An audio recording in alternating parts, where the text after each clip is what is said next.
Have you ever pondered the question, how can I tell if someone is good or bad? Dive with me into the deep ocean of human nature, where the currents of morality swirl with complexity. The binary perception of people as either good or bad is a simplistic view, a mere scratch on the surface of the vast spectrum of human behavior. In reality, we are a blend of both, a cocktail of virtues and vices, constantly stirred by the circumstances of life. Enter the fascinating realm of moral psychology. This branch of psychology endeavors to unravel the threads of our moral fabric, probing how we develop our sense of right and wrong. Two key figures who have contributed immensely to this field are Lawrence Kohlberg and Jean Piaget. Kohlberg, a pioneer in moral psychology, proposed a theory that moral development occurs in stages.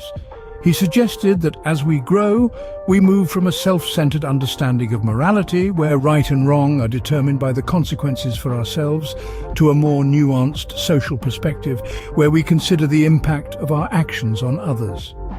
On the other hand, Piaget, a renowned developmental psychologist, posited that our moral understanding evolves as we interact with our environment. As children, we perceive morality as a set of unchangeable rules handed down by authority figures. As we mature, we begin to understand that these rules are not set in stone, but rather they can be negotiated and changed based on mutual consent.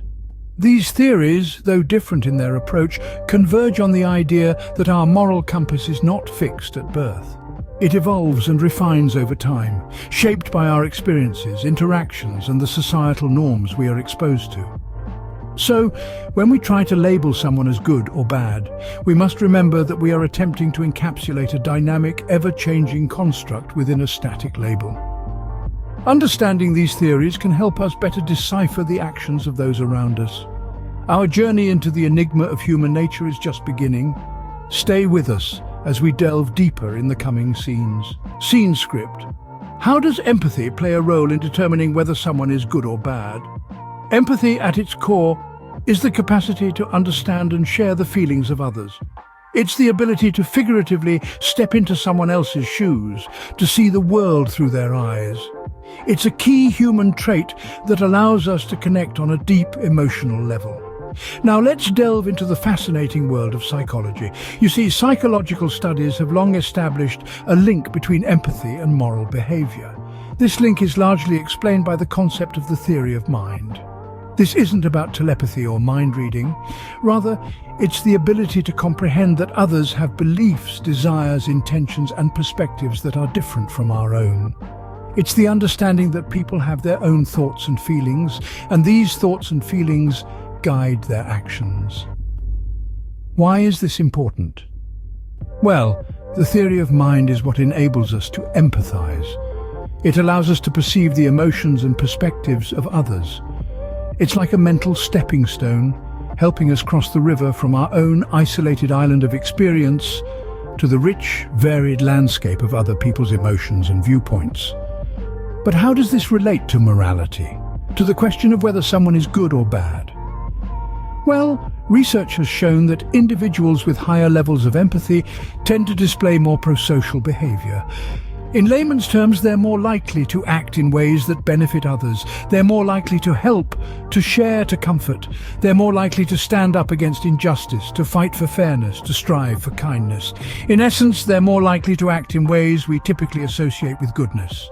So if you're trying to discern whether someone leans more towards the good or bad end of the moral spectrum, their capacity for empathy might provide a clue. So empathy can serve as a useful gauge of someone's moral compass.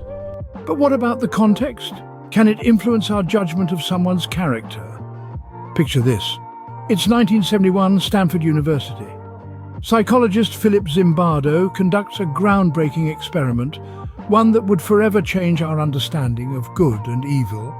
The Stanford Prison Experiment, as it came to be known, was designed to explore the psychological effects of perceived power and the interactions between prison guards and prisoners in a simulated jail environment.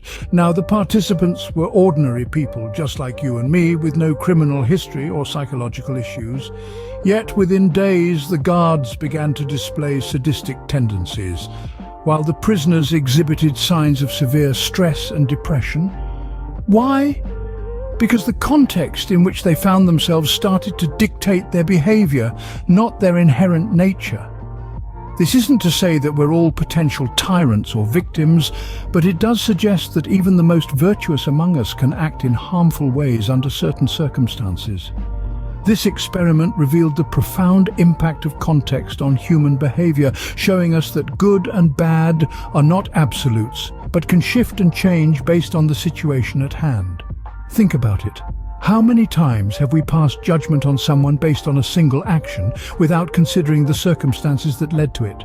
How many times have we labeled someone as bad without understanding the pressures they were under or the context in which they acted? The Stanford prison experiment illuminates the complexity of human nature, reminding us that good and evil are not black and white concepts, but shades of grey that can be influenced by the environment. It shows that context matters, that it can shape our behavior in ways we might not even be aware of. So the next time you find yourself quick to judge, remember the Stanford prison experiment. Remember that the line between good and bad can blur under certain conditions. This reminds us that our judgment of others should consider not just their actions, but also the context in which they occur. So, if actions can be misleading, how can we truly tell if someone is good or bad? Enter the world of psychology and a concept known as consistent behavior. This is the idea that observing someone's actions across a variety of situations and over an extended period of time can provide a more comprehensive picture of their character. Think of it this way: anyone can put on a mask and play a part for a while, but maintaining that act consistently, that's a different story. Through consistency, true character seeps out. It's like a tea bag in hot water. The longer it steeps, the stronger the flavor. So don't be quick to judge based on a single act or a fleeting moment. Give it time. Allow the person to reveal themselves through their deeds. And above all, keep in mind that it's not just about what they do, but how consistently they do it. Remember, actions speak louder than words, but consistency shouts. So, is there a definitive answer to the question, how can I tell if someone is good or bad? The journey we've taken today through the enigma of human nature, the role of empathy, the impact of context, and the power of consistent actions suggests that it's not so simple. Empathy, for instance, allows us to connect with others, fostering understanding and compassion. Context, on the other hand, can alter our perception of someone's actions, reminding us that circumstances can dramatically shape behavior. And consistent actions, while a reliable indicator of character, are not infallible. Psychology does offer us some tools to judge character, yet the complexity of human nature eludes simple categorization. People are not static, we evolve and change. Our capacity for both good and evil is woven into the very fabric of our being. In the end, perhaps the most important thing is not to label someone as good or bad, but to strive to understand them on a deeper level.